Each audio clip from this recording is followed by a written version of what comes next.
The fact that we must stand here and plead a case in this present forum about the basic necessities that are lacking and the lack of responsibility by Fairstead and their contractual rights that we are entitled to, i.e. the right to be safe and secure, Yes. the right to be able to enjoy our premises, Yes. the right to be able to call and get services rendered in a timely fashion and with accountability and respect are basic and, more importantly, humane rights that Fairstead has withheld.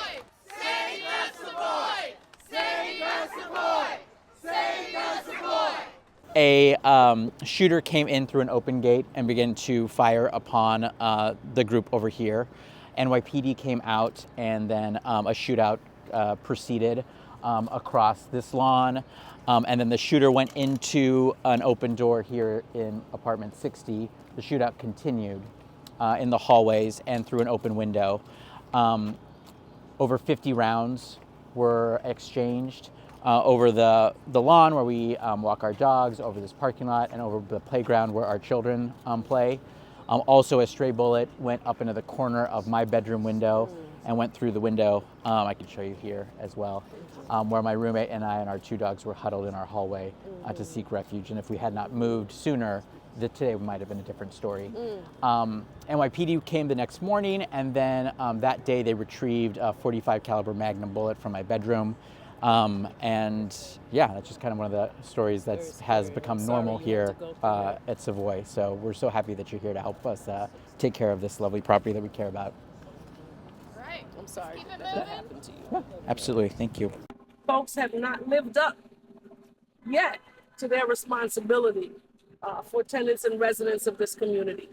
And it can't just be about profit, it has to be about people. Yes.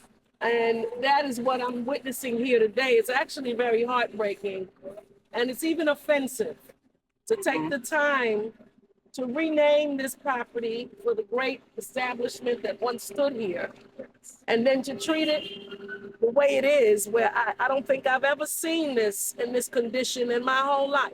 People fought to be in these buildings.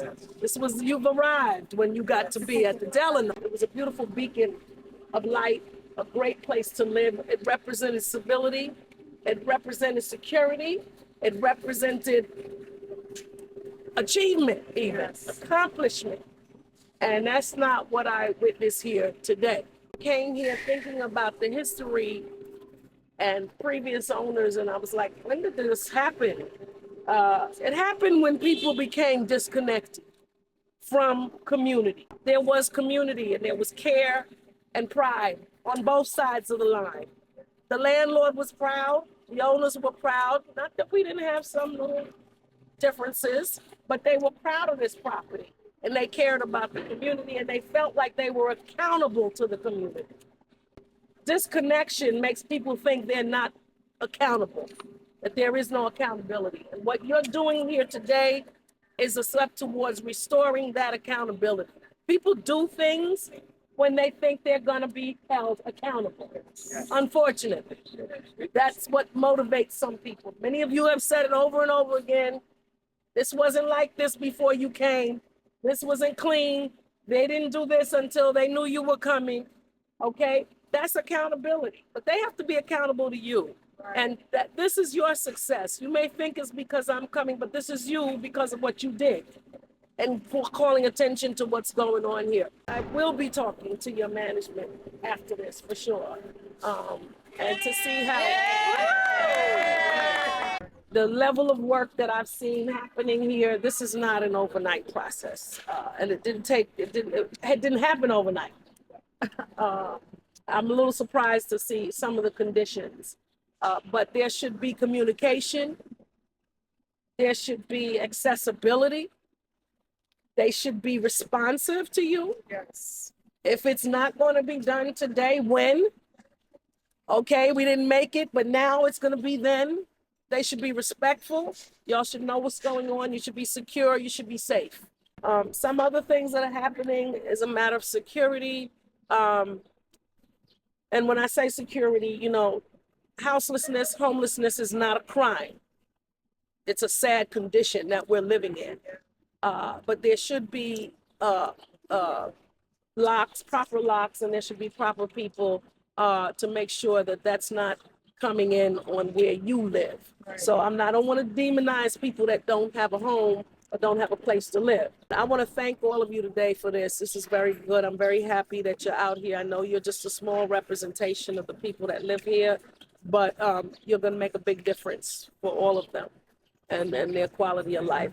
And, you know, I always look at places like Delano and other places in our community. What happens in here affects all of us. Yes. It affects people on the outside too. So we need to make sure that we protect and take care of, as well as make sure that we're building relationships and we're part of the broader community, because this is happening in many, many other places in our community.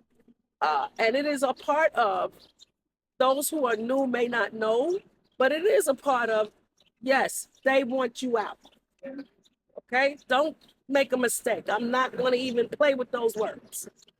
Why? Because they can get much more money for someone else coming in your place.